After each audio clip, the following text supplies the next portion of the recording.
Well, hello, good morning, afternoon, evening, whenever you're listening. Welcome to the Living Streams Church podcast, our deep dives. Da-na-na. Yep. Hanging out with Pastor David Stockton today, Hey-o. which is so weird. I don't know when we started becoming a church that called each other pastors. Yeah. Arthur Lee, maybe. Yeah, I think so. Arthur So got us respectful. calling each other pastor this, pastor that, but I remember you in particular were very like, don't call me Pastor Stockton for a long time. I'm cool with just David. Yeah, but sure. You gave up on that fight a little while ago. And David versus Dave. Yes. I'm actually fine with anything, but my mom was pretty big on making sure David was my name. Yeah. So I'm trying to hold that up. You were David. Yeah. Yeah. It's every once in a while you hear that. David prefers to be David, not Dave. It's not or a big Davey. deal, though. Davesy. I used to call you Davesy for a long time. That's true. It's been a long time since I've called you Davesy. Yeah. I've always called you Alec, but I know a lot of people call you Alex. That happens all the time. That's the same thing. That used to bother my mom. It bothers my wife now. It has never bothered me ever at all. Alec.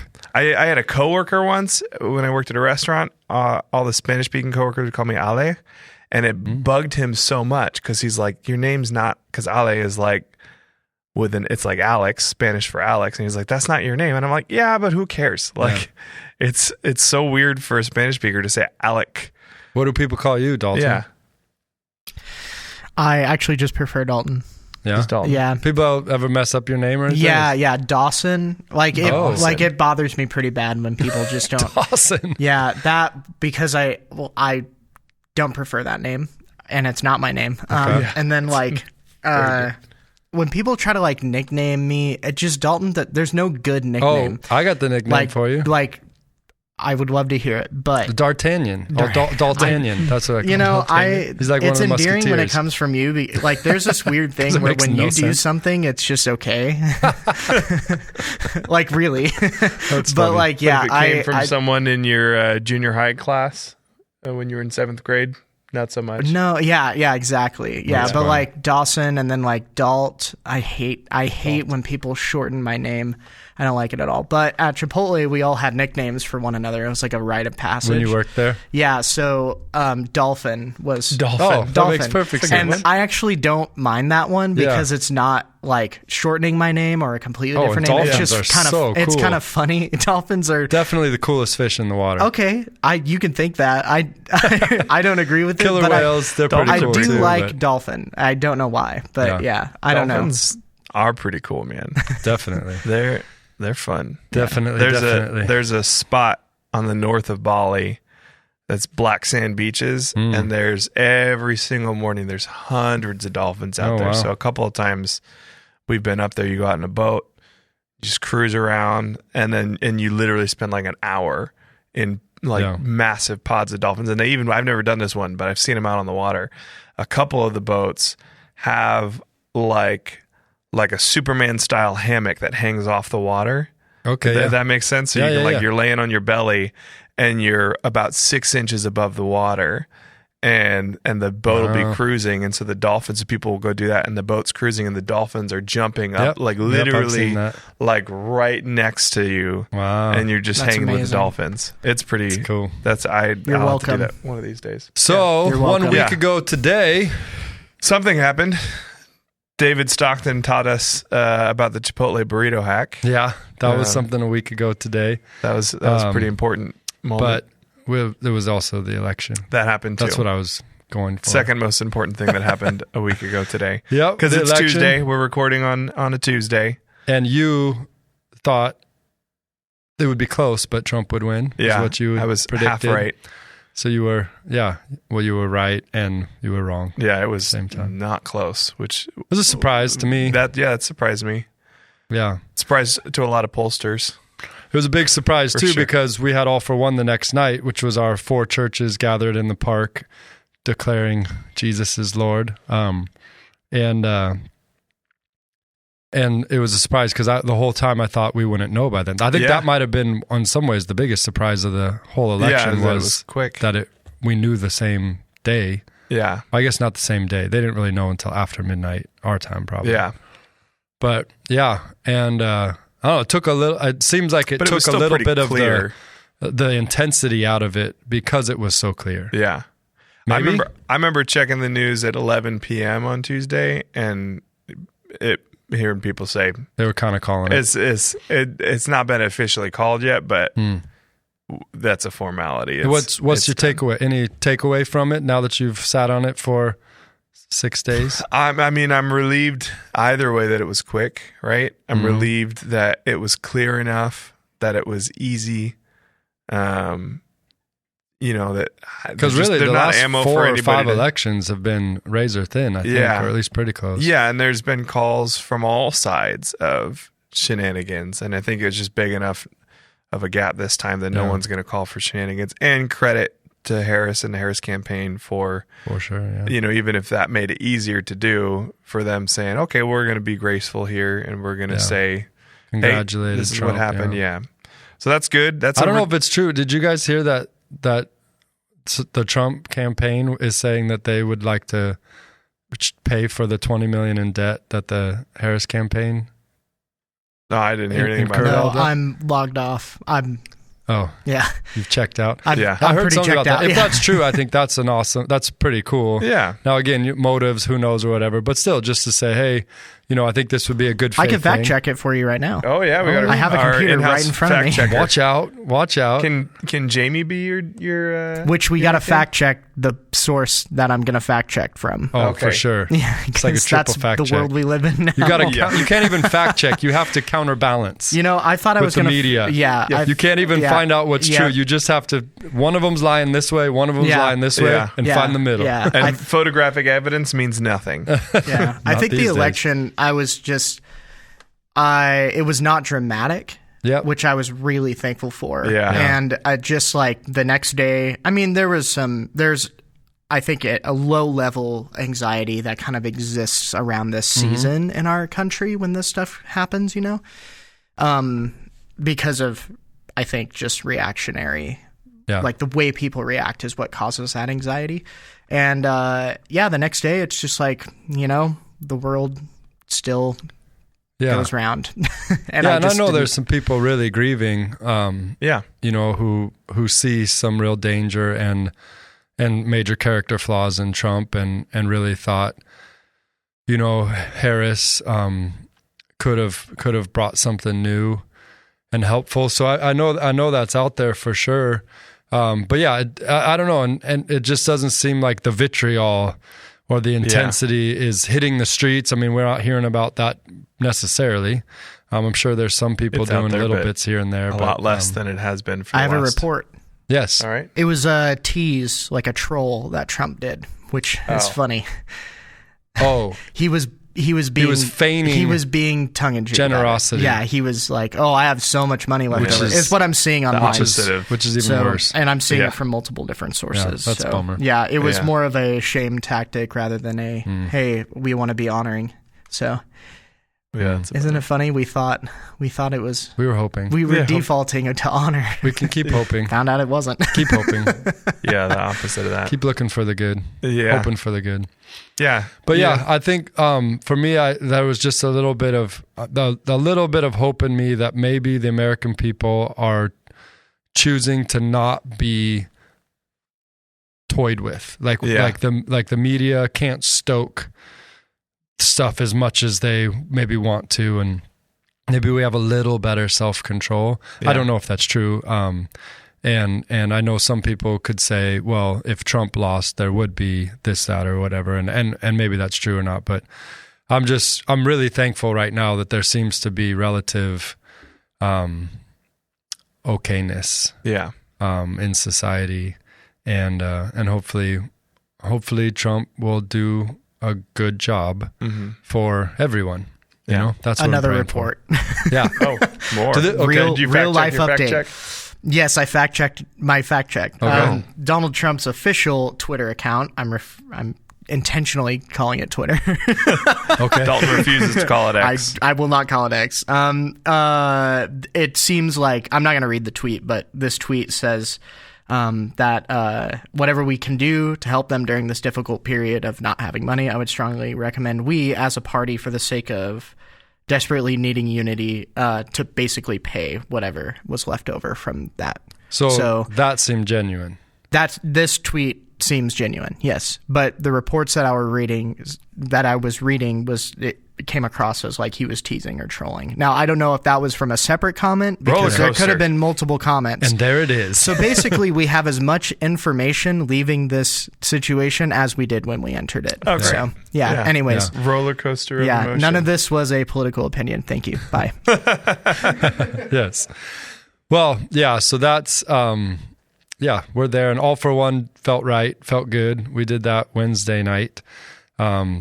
Just for me in particular, I don't know. I mean, there was a lot of details and a lot of work up towards it, even a year's worth. But that night, I was able to just say, okay, Jesus, I'm just here for you. Yeah. Just like everybody else. I'm not a leader right now. I'm not a pastor. I'm just here, someone who's joining a rally for Jesus. Yeah. And the Lord met me in a really special way, and kind of just almost flooded my mind with all the moments, a bunch of moments in my life where he's put something in my heart, and then I've been able to see that come to fruition. And I just started rejoicing, just thanking the Lord for our friendship, and for his input into my life, and for him taking my heart and my mind and helping me long for things that are way less selfish, way less small than I would have by myself. Yeah. And so it was a great night. It was very cold and windy. Yeah. But it was beautiful. For us Arizonans. Yeah. Well, a lot of other people around the rest of the country would laugh at us. Even Dalton was cold, and he's playing barely a Phoenician. Drums, man. Yeah, he was on that water. It was just cold enough that I felt bad for everybody in the band and their fingers, God, I was freezing. Yeah. I put that big Carhartt jacket on because I took it off for rehearsal. I was like, I'm going to be too hot, like playing, and I had to put it on when we started the set. It was very cold. Yeah. I think because of the water, like the chill of the water behind me. The wind was strong. The wind was strong. It blew. It was coming right during into that bowl. Rehearsal, that LED wall was hanging. It blew the LED wall, the bottom out of it. And nobody was set up, but it would have hit like Matt and possibly me because the wind was blowing. They bungee corded it, which I thought was hilarious. I was talking to Michael on the way, who was playing guitar, right? On the way out, and I was asking how his fingers were, and he's like, "Oh, they're like dead. I can feel nothing." And I said, "It's kind of like when you have a big giant icy, and then you just pound it down, and then you try to have a conversation with someone afterwards, and your tongue is all frozen. You're like, you never had that experience?" I'm trying. I'm searching the data banks. I think I'm not with you on that. Have you ever had that experience? No. Michael knew what I was talking about. I think I would throw up. Or he was politely nodding If I pounded an entire IC in one go, I think I'd throw up. Dude, yeah. That's definitely an experience that I hate it. You have too much icy, and then you can't talk at normal speed. That's funny. Which maybe is just an Alec frustration, because I like to talk. Well, let's jump into Jude. Yeah. And Jude, by the way, is a nickname. Oh, for Judah. For Judah. Yeah. Or at least Judah. An English synonization of. But we know Jude because of the translation. Unpleasantly so for us, is the same name as Judas.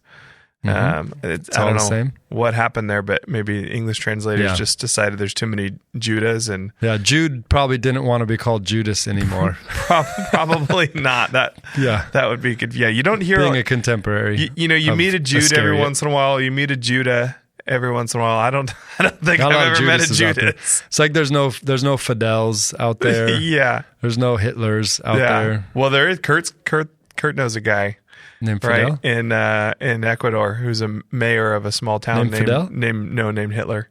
Oh, really? Yeah. Wow.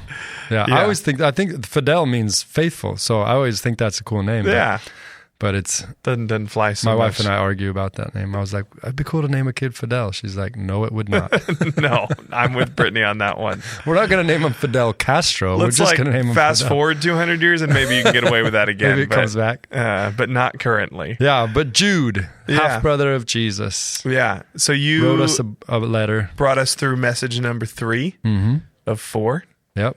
Kind of been a little peak and then come down, right? Last week was pretty big pill to swallow, but a good one. This week we're coming down a little bit, but still there. Next week we're going to have a bit of a mercy. Yeah, the soft landing that our economy's been hoping for, right? I don't know about soft. No, Jude doesn't really have much soft. Doesn't have a lot of soft. There's not a lot of soft. It's got a soft intro. Yeah, it's true. Got a soft exit as you look at Jesus, or look at the little benediction there. But this week, actually, when you boil it down, your message was pretty simple and straightforward, right? So you caught us up, kind of recapped the last couple weeks in Jude, which is always super helpful, just knowing where we're at. Yeah. And then essentially, I mean, if I were to summarize your message, and we were talking about this a little bit before, I think you would summarize it more or less the same. It was like, hey, your sin affects other people. And it doesn't just hurt you, it hurts the people around you. Yeah. And additionally, it hurts Jesus. It almost like re-crucifies him. It puts him back up there. And so maybe let's remember that as we try to work towards holiness. Yeah. And maybe see if that can help us move in that direction. Yeah. Does that feel like a fair summary of? Yeah, I mean, the appeal from Jude, I think, is what you brought up in that first message, was deal with the mess. Yeah. Contend for the faith. And contend for the faith can go a lot of different ways, but contend obviously has this wrestling, this fighting, this dealing with, this facing up to. And then the faith, it could be a lot of different things, but then when he unpacks the rest of the book and just basically starts calling out sin, I think what he's saying is that our faith needs to be purified, which there's a lot of correlation between Peter's letters to the church and Jude's letters to the church, which it's interesting to think about because James was the leader of the first church, even though Peter probably had a very prominent role. I mean, Peter was real well known, but James was actually the leader of the church, and James was the brother of Jesus and the brother of Jude. So where Jude fit into all of that hierarchy, maybe we don't know exactly. Yeah. But Jude definitely has his letter, is synonymous in some ways with both James and with Peter. It's kind of like a marriage of the two, and it's shorter. But yeah, he talks about faith, and Peter talks about our faith is something that's refined 7 times by the fire, and there's a refining that's required in our faith. And I think Jude is saying, I wanted to write to you kind of some happy thoughts, but instead I'm writing to you to purify your faith, contend for your faith. Yeah. And here are the things that you have to fight against. In verse 4, there's people come in and they're telling you things that are sinful or not sinful. And I'm here to come against that. Yeah. And then he just goes off. And so we did verses 8 through 16, I believe. Yeah, 8 through 16, where he just kind of goes on a rant and just starts naming sin, naming people are sin. He keeps using the phrase, these people. Yeah. These people do this. These people do this. These people do this. These people do this. So we just kind of talked about these people in a general sense and tried to do the work of saying, okay, yes, we're going to be able to see his descriptions of these sinful or ungodly people in people out in the world, but then also to try and say, okay, but what of these things hits me too? Yeah. Where is some of this ungodliness that he's talking about dwelling inside me? Yeah. And yeah, we talked a little bit about rejecting authority as one of those things that seems to be a theme through the whole New Testament. Yeah. And it's very non-American. Oh, so non-American. That's it's exactly a very non-American thing. When we talk about the church in America, which I like saying better than the American church. We're founded on rejecting authority. Yeah. And I mean, don't tread on me. Yeah. In a literal way, it's like, hey, no taxation without representation. We'll throw your tea into the ocean. Yeah. And and we call it a virtue. You know, and it's funny because it's one of those examples of that's kind of our story, and there's some real good that's come from that. But it's an interesting lesson in how much the story you tell about your identity and who you are affects you. Because I think most of us wouldn't think, the Boston Tea Party and no taxation without representation. We wouldn't say that has a big effect on our personalities and our likes and dislikes as Americans. But you can trace it. Yeah. All the way back to that. No, there's definitely a rebel spirit in the American soul. Yeah. No doubt about 100%. it. Living in Ireland for that year, it kept coming up, man. I was like, why do you people put up with this? Yeah. And for them, when they would describe our politics, they could not understand so many of the things that we would do. Yeah. Because they didn't really have kind of that, they don't have that spirit. They actually have a little bit more of submission and kind of keeping up pretenses and stiff upper lip kind of deal, which is there, which is funny because you think of Ireland as kind of the rebel spirit, but it wasn't there that much. We were kind of shocked. It is interesting. Even so, I read Jesus and the Powers, which you were recommending a couple weeks ago, and a lot of that was really good. But there were one or two little points where N.T. Wright is talking about his perspective of our politics, and I'm like, you're not wrong in a you're wrong sense, but you're wrong in a you don't understand American sense. Yeah, you actually that guy's one of the smartest people in the world. Yeah, and he just doesn't get it. Yeah, which is understandable because we're weird. Yes, it's different. Well, and there is something about that rebel spirit. Yeah. Which again, I think is a virtue. It's in our economy, our American economy. It's something good. It's something that has served us well, maybe in some ways. But when it comes to our identity in Christ, definitely submission. And our American spirit will look at submission as weakness. Yeah. And that's not at all the way that the Bible teaches it. How many Americans hear the word submission and don't cringe? Yeah. And understandably, but the truth is it's, as is common in most situations, human beings in our hearts, we have a tendency to gravitate toward one side or the other, and to lose. What do you mean side? Oh, well, just to lose healthy balance of things. So when we talk about authority, like honoring authority or submitting to authority versus like righteous rebellion, or righteous disobedience or whatever, like that's a needle to thread. And a lot of the world threads it the opposite, errs on the opposite side as American culture does. But we err on the side of rebellion and rejection of authority. We err on the side of independence. And when we say the word independence, some of what we mean there is really, really good. And some of what we mean there is profoundly inhumane. It doesn't work for Christianity. Yeah. Right. We're so dependent on the Lord. and then you look at part of what's made America a place where the church has done well over the centuries is an independence, is actually our separation of church and state, which was put in place to protect not the state, but the church. Yeah. And so the fact that we don't have a state religion, which so much of the world does, even if you want to call America, that's what he was talking about. When he was talking about Christian nationalism, N.T. Wright, and he was talking about Americans wanting to make, America a Christian nation. I thought, you don't understand what American Christians mean when they say that. Now, maybe some mean that in the sense of like European, because in Europe, or syncretism. When you're talking about a Christian nation in Europe, you're talking about a nation that is legally Christian, where the government and the nation itself and the religion are enmeshed, and people are expecting that to say you were German is to say that you are Lutheran. I don't think Americans think of it that way.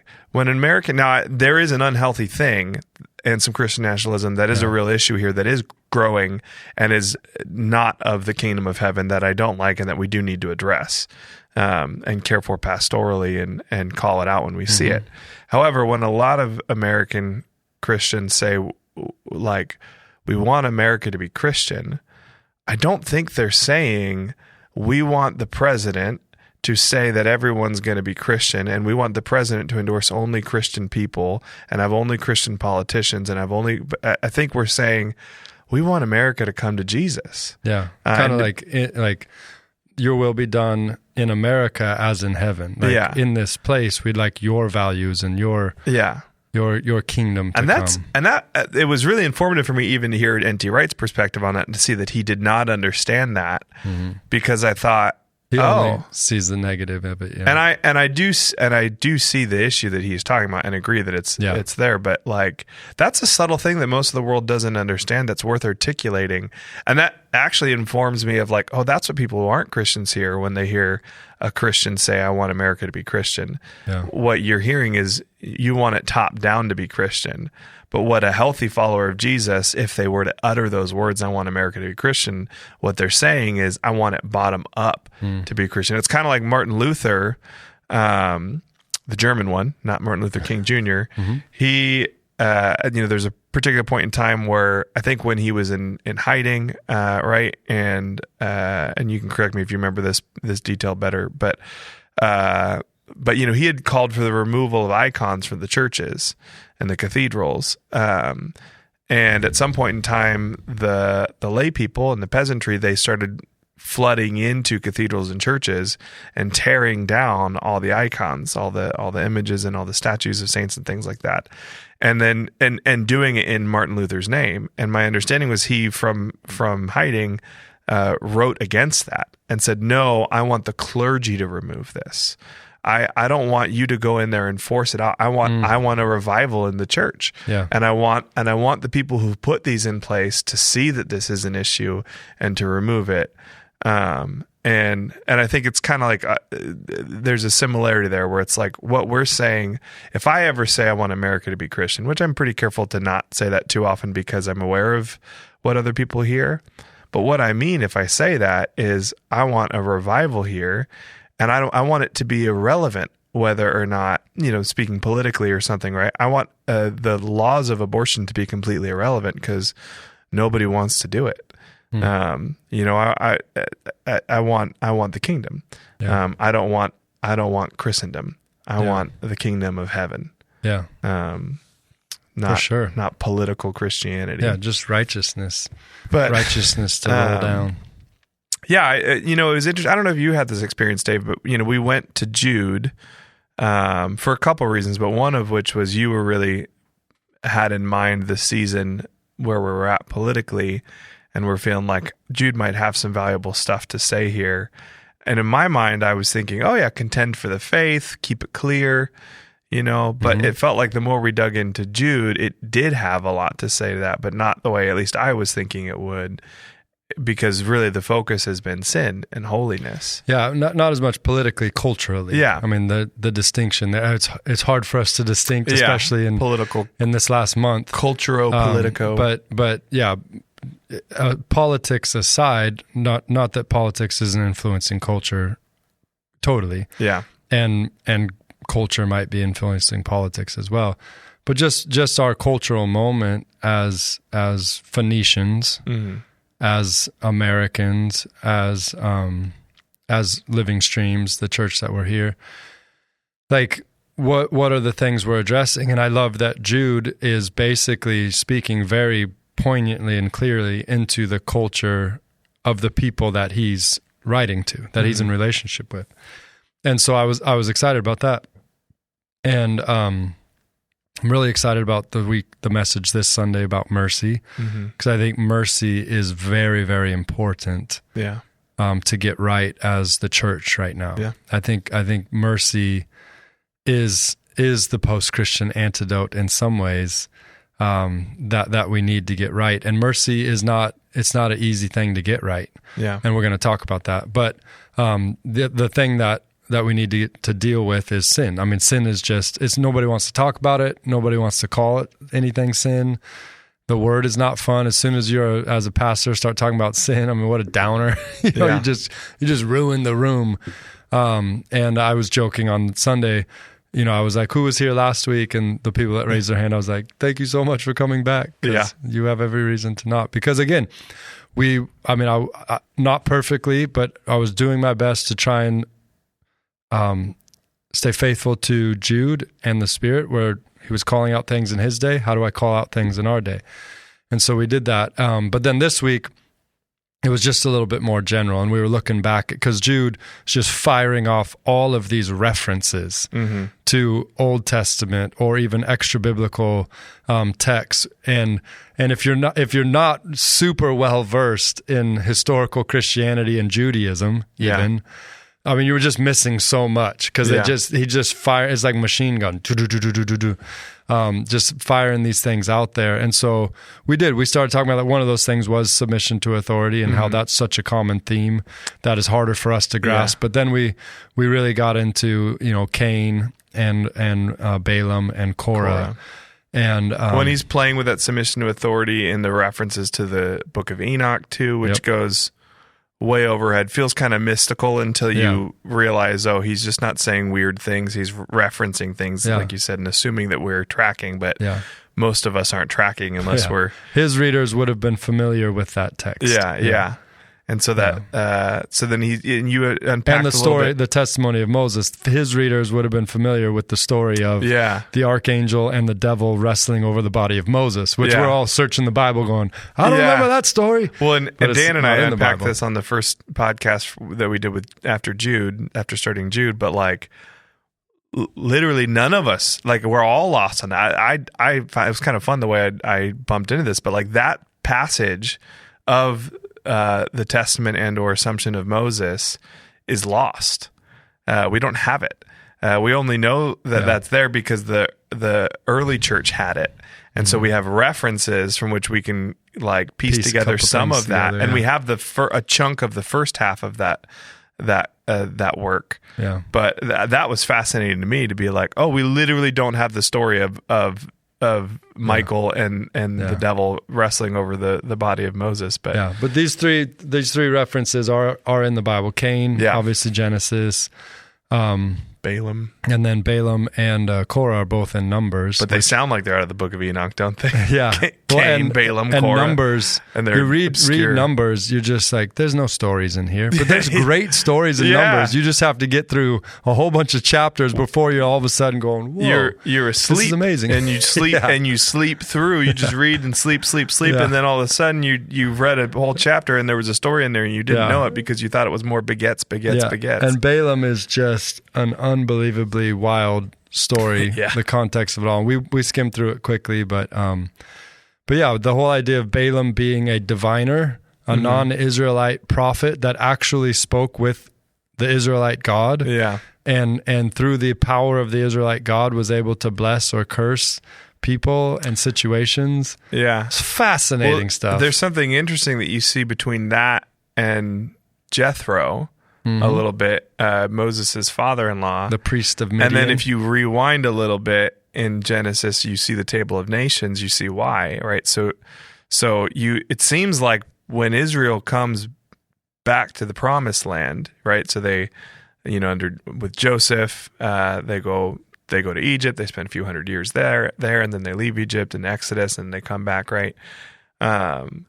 They come back to the Promised Land, and it seems like there are people there who are not Israelites who are worshiping God, or connected with, or at least aware of. And so Jethro is one of those, right? Who's I think a priest of Yahweh, if I remember correctly what it says. Priest of Midian. And he's a Midianite, and he seems to know God. And that sounds confusing until you go back to the Table of Nations and realize the Midianites are descendants of Abraham. Yeah. And who then become a bit of an issue at some point in time for Israel as they go their separate way. And so Balaam, I don't remember, I know Balaam was interacting with the Moabites. I don't remember if Balaam was Moabite or not himself. And I think Moab might also have come from Abraham, but I don't, we need a Riccio here to just have the Table of Nations on the front of his mind. But either way, he seems to be someone who's actually familiar with Yahweh, even if in a broken and perverse way. Yeah. But that's an interesting little thing, which, to get super weird and super like left field here for just a quick second, my little pet theory is I think you see that elsewhere in the world extra biblically, where I wonder if maybe even ancient Hinduism might have had its roots in Yahweh worship and then just deteriorated and devolved and split into other things. There's some indication, they say, I think Brahman's wife was Sarai or something like that. And so linguists actually wonder if there's a connection to Abraham and Sarah.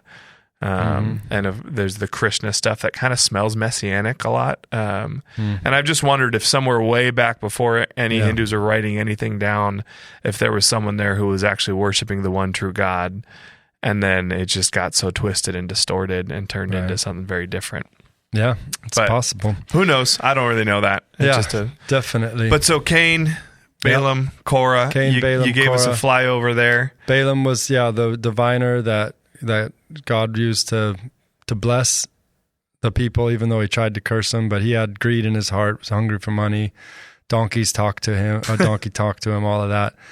But then he was killed, and his, loved ones and kind of the people of God were also suffered dearly.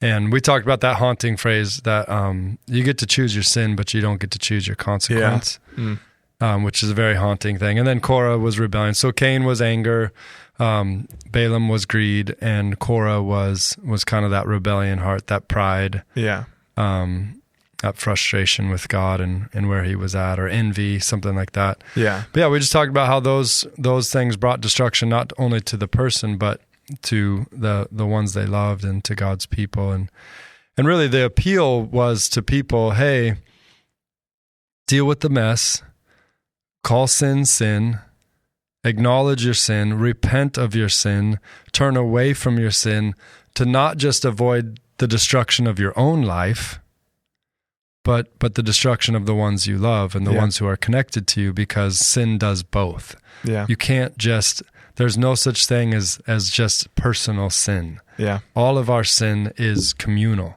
Yeah. And I think that's what Jude is really trying to bring forth in all of that.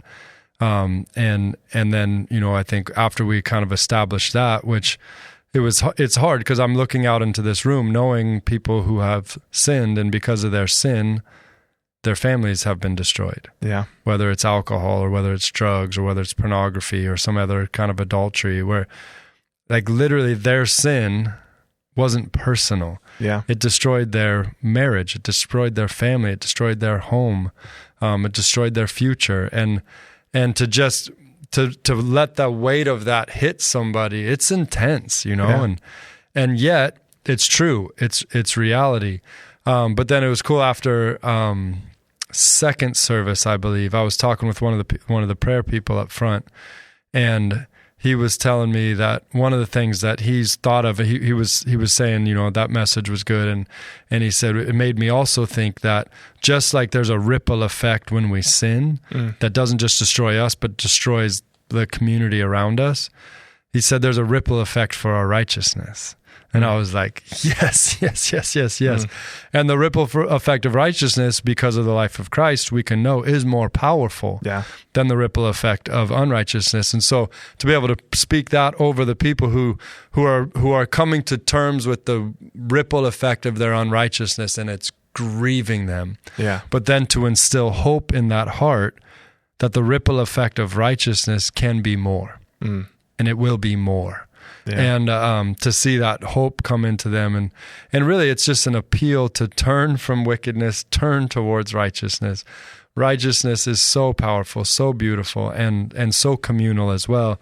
So that was the big push of the message, is how do we, and I think I liked when you said, where you weren't just saying, how do we deal with the mess, but you said, how do I get the desire even? Yeah. How do I get over this apathy or this avoidance? Yeah. Like the room in your house. Is the room still full of junk? It's getting better, but it's not done. Okay, but it's got baseboards. Okay. Now so you're chipping away. That's good. And most of the stuff that doesn't belong in there has been shoved into another room. It's so hard for you to get the energy after you worked on all the other stuff, after you're taking care of your wife who's pregnant and your kid, to then go and deal with this not fun thing. Yeah. But I think, how do we get that energy? And so that was the appeal was, well, look at what sin will do if you don't deal with it. Yeah. So it's kind of an inspiration or a motivation. And then we finished with that final motivation, which I felt like the Spirit was saying was so important. And it's real heavy, but it's the idea that comes from Hebrews chapter 6, verse 6, which I can read real quick. And it says some wild stuff, but it says, it's impossible for those who have once been enlightened, who have tasted of the heavenly gift and shared in the Holy Spirit, who've tasted of the goodness of the Word of God and the powers of the coming age, and who have fallen away, to be brought back to repentance. To their loss, they are crucifying the Son of God all over again and subjecting him to public disgrace. So the writer of Hebrews here is basically saying that in some way, now how literal or how figurative, there's debate, but in some ways our sin, when we sin, it's like we're crucified in Christ afresh. Yeah. We're adding to his agony. We're adding to his pain. We're adding to his public disgrace. Mm-hmm. And so it's kind of an interesting appeal, but to people say, not only should you turn from sin because of it destroys you, not only because it destroys the community that you're in, but it also puts Jesus up on that cross. And it's true. Our sin is what put him on that cross. And so that's a heavy thing, but that's kind of where we ended. Yeah. Just looking at Jesus up on that cross and using that as a motivation to turn from sin. Yeah. And we really do need to tap in to understanding the why of not sin, because it's not, I think a lot of people, because there's pleasure in sin for a season. Yeah. And I think a lot of people have a distorted view of why God calls sin because they've had too many interactions with bad and immature authorities, right? Like you think of I remember in high school I never even had this teacher, but there was a teacher at my high school who, and fortunately these are, not the majority of teachers, but they exist, right? Who was kind of weirdly there to get his revenge on high school, if that makes sense. Like, it seemed relatively clear that his motivation for becoming a teacher, which I don't understand how you could do this, so maybe I'm wildly off on this, but was he had a bad high school experience and he wanted to let a bunch of high schoolers have it. And I don't know. I'm still mad at the high schoolers. Maybe I'm way off there, but I don't. Even as an adult looking back, I'm like, that's what makes sense to me thinking about this guy. And so he seemed to delight in arbitrary, like, outbursts at high schoolers and arbitrary exercises of his authority and things like that. And like, I never even had him, but I remember at one point I was going, it was lunchtime, and I was going to my Spanish teacher's classroom, which he left open for people to come in and study or whatever. And this particular teacher stopped me and was like, "Hey, you can't be here." And I was like, it's lunchtime and I'm going to that teacher's classroom, like around the corner. Mm-hmm. And he reamed me and like wrote me up or something like that and wouldn't let me.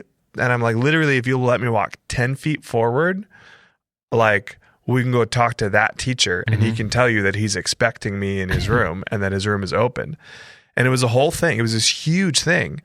And I was like, man, what on earth? And I think, we have like too many experiences like that over the course of life, or maybe like an immature boss, or you think of the lifeguard with the whistle who says no running when you're like, I wasn't running, I was power walking, or whatever. And I think we project that onto God, and we think that his definition of sin is arbitrary and meant to keep us down and meant to control us for no reason. But God doesn't call something sin for no reason.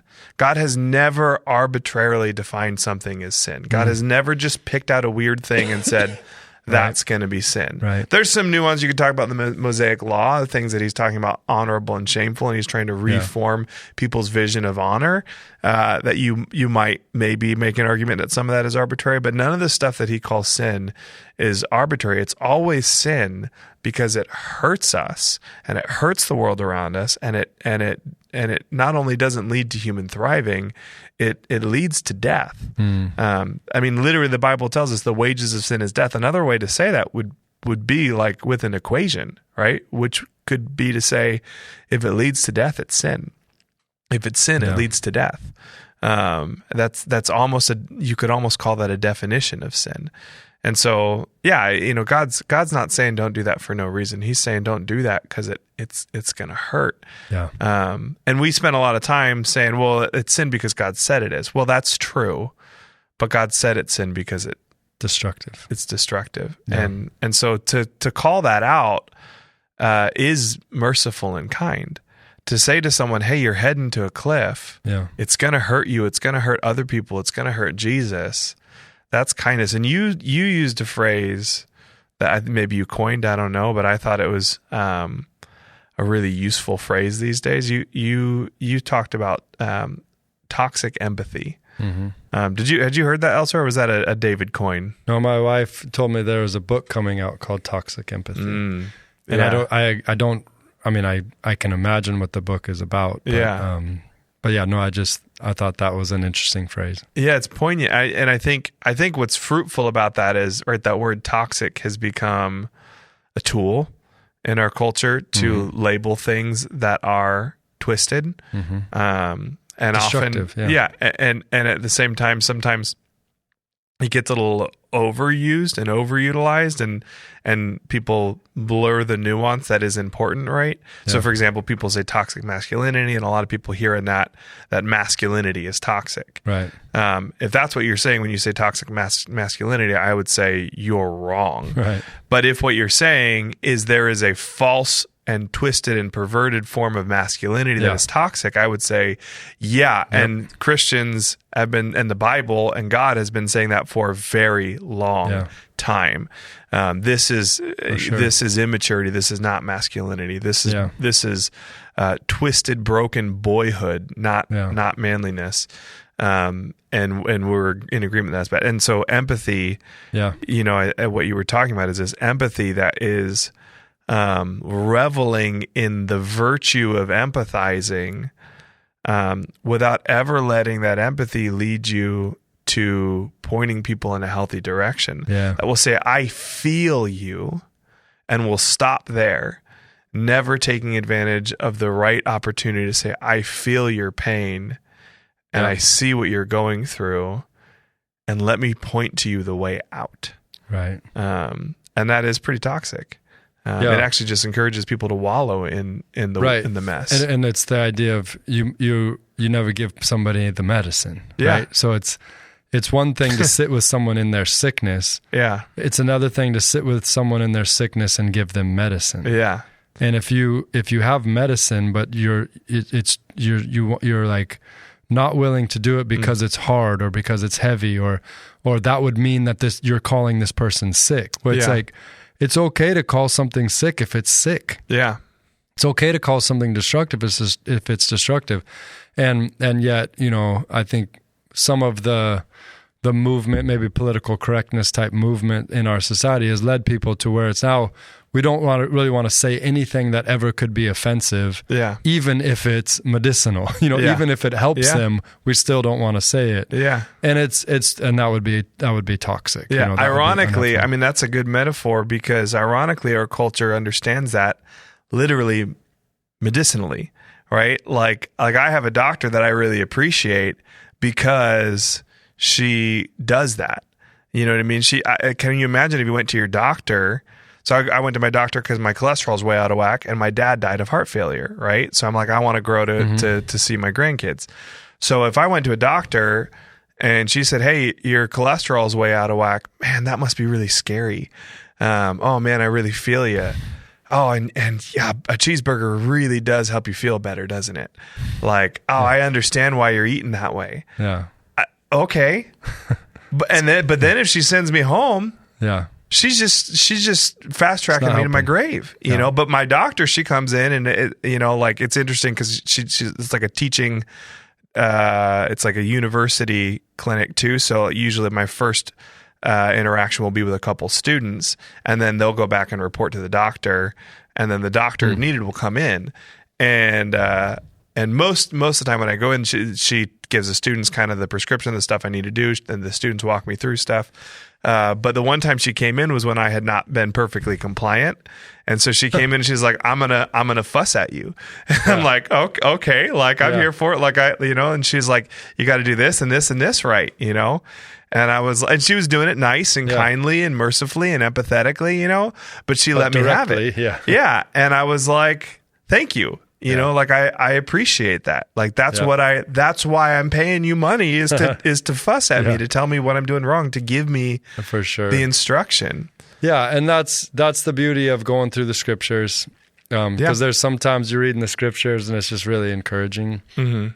And then you keep reading and then it just blasts you sometimes.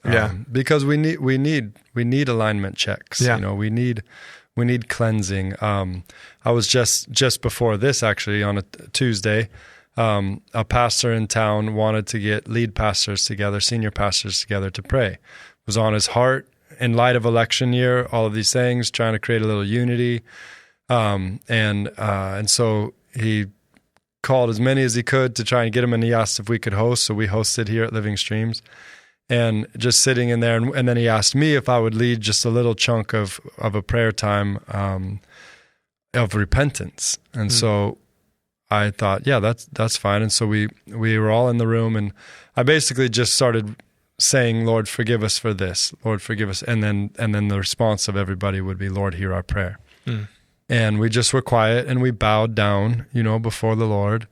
And we just prayed, Lord, forgive us for being full of truth, but not full of grace. Forgive us for being full of grace, but not full of truth. Forgive us for, and we just kind of kept going through a lot of things, for neglecting the word of God in prayer, just caring about churchy stuff, business stuff. Forgive us for having a shallow unity and being okay with that with other believers. And I don't know, it was kind of this cool time of just going through, but no one in the room felt belittled. No one in the room felt attacked or offended, even though, we were basically calling out the stuff in ourselves, because there's something in a Christian heart that longs to submit to the Word of God, that longs to submit to God's plan and God's way, and wants and is constantly aware that we are probably a little bit off, and we need to get a little bit back on, And so, I don't know, it was just cool to be able to sit in a room and to pray these things that were coming out of my heart, but everyone was just going, yes, Lord, yes. So they were receiving it for themselves. And it was just a beautiful time of cleansing, of repentance. And one guy at the end, he said that, he felt like this was just an end of the year house cleaning for him, for his soul. And this guy's followed Jesus forever. He's like one of the older guys in the group, and he's been so faithful to following Jesus. And yet still he's acknowledging, I still need to get my house cleaned from time to time. And so I love that Jude does that for us. There's a Spurgeon quote that didn't make it. There's actually two of them. I can read both of them. But Charles Spurgeon was a very eloquent British preacher of the 1600s or something like that. I'm not sure. Maybe 1800s. Do you know? I don't know. Yeah. But I wouldn't. Not 16. That's too old. Yeah. Got to be 18s. Dalton, you want to fact 18s. Check us there? Repeat. When was Charles Spurgeon? It doesn't matter. When was Charles Spurgeon preaching the word? The Prince of Preachers. I'm on it. Yes. Well, I'll read these quotes and then we can come back to that. He says, a little thorn may cause much suffering, a little cloud may hide the sun, little foxes spoil the vines, and little sins do mischief to the tender heart. These little sins burrow in the soul and make it so full of that which is hateful to Christ that he would hold no comfortable fellowship and communion with us. And again, I think that's just that idea of, it might seem like a little thing. It might seem like just one room in your house, but the problem with sin is it grows. It fills to capacity inside of us. We've got to deal with it. And then his encouragement, which inspired a little bit of my message, was, look to the cross and hate your sin. For sin nailed your well-beloved to the tree. Look up to the cross and you will kill sin. For the strength of Jesus' love will make you strong to put down your tendencies to sin. And so I don't know, I love the way he was directing people in that day and age. And sad to say, we haven't figured it out. Yeah. How many years later? Since when did he preach? He preached for 57 years, starting with his first sermon in 1850, and then basically until he died in 1892. 1892. Yeah. So that's when he was preaching, and his people had sin in their heart. He had sin in his heart, and we still got it. Nothing new. I'm also seeing he preached to 6,000 people regularly in a huge church. In the church. Yeah, the Metropolitan Tabernacle, which is kind of wild to think about in that day. The 1800s. Yeah. 6,000 people. That's kind of wild. Yeah. That's a big church today. There are pulpits over there too in Britain. Their pulpit situation is no joke. Yeah, it's definitely like high their church. pulpits are, 25 feet tall. Yeah. And then there's just this, and then it's just this gap, and then the audience is also elevated, but the pulpit is literally 25 feet off the ground in some places. Wow, it's crazy. Didn't have PAs back then, you know. Yep. You had to get that sound traveling. Maximize. Yeah, it's crazy. But I think that's the message. That's where we're at.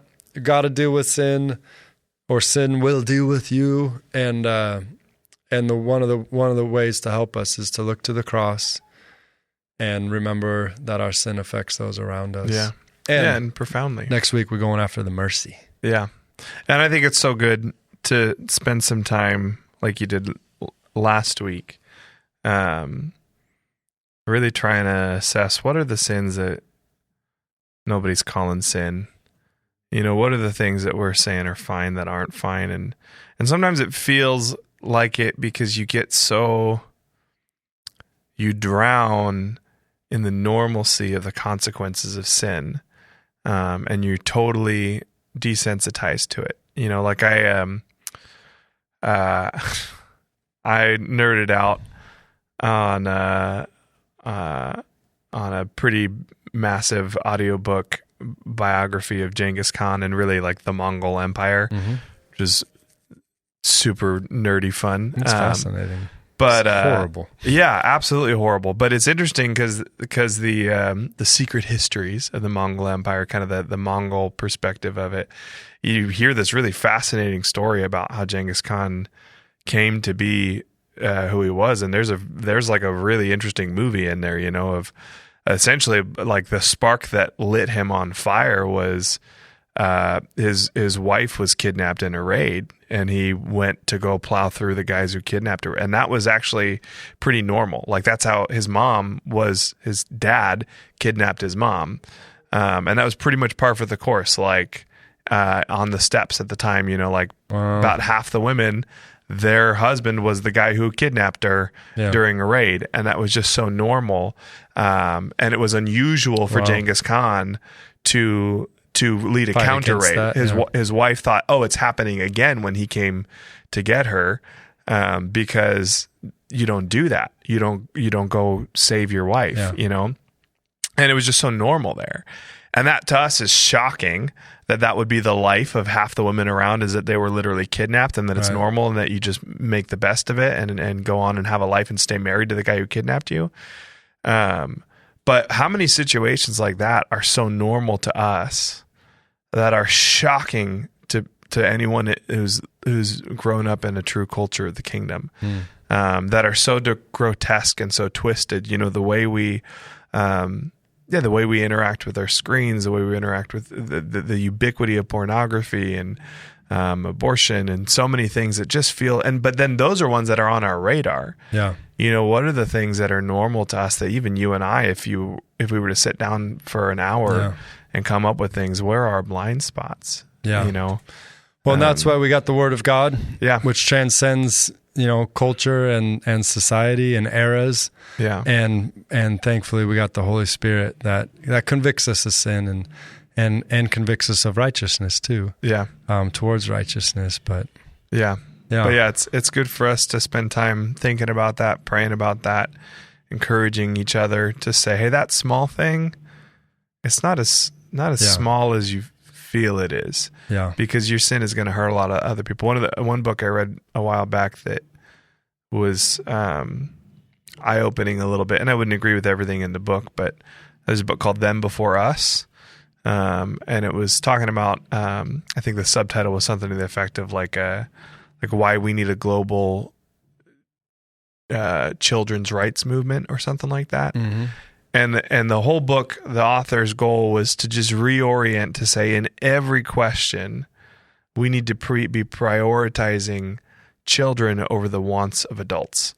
And so she pretty thoroughly smashed a lot of things, went to some places even that I'm like, oh man, like people aren't going to hear you politically, you know, if you do it. But I think her goal was just to kind of be a prophet and say, hey, this is an area. But one of the more clear areas she talks about is, you know, when you have a couple that says, oh, we no longer love each other, It used to be people would say, no, stay together, figure it out, work it out, have a healthy marriage for the sake of your kids.